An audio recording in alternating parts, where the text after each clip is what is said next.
quando mi fa la video haray ko mi lo fala wajade surtout arben bali haray no ande ko mo sai ene ko mo ite kamele akile ko haray ko mo be andi ko hum kadi fala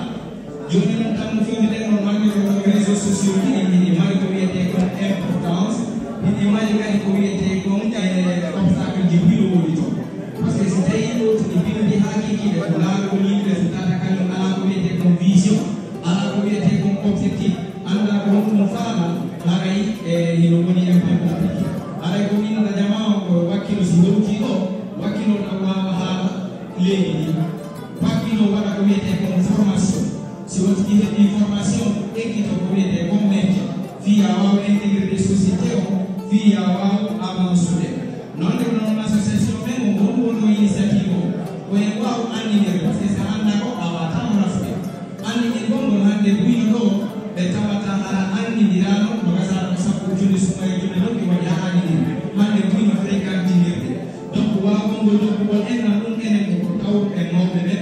e ko hunde kadi wonde important hari fika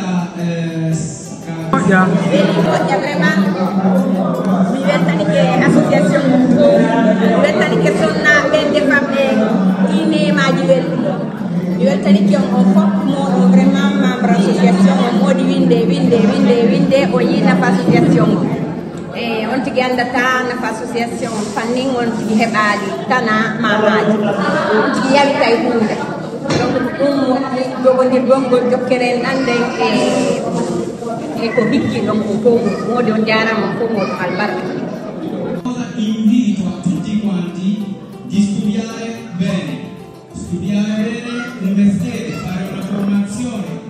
capire bene le leggi dello Stato, cercare di essere in regola, rispettare le leggi e anche le regole in gioco.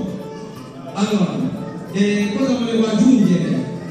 Una volta che sei stato formato, informato, l'altra cosa è utilizzare bene il tempo che abbiamo a disposizione. Come sapete tutti i giorni abbiamo 24 ore al giorno, ma in questo momento siamo in un momento in cui le reti che Facebook, TikTok, YouTube che ci fa perdere un sacco di tempo, quindi quello che vorrei consigliare a tutti è fare molta attenzione, essere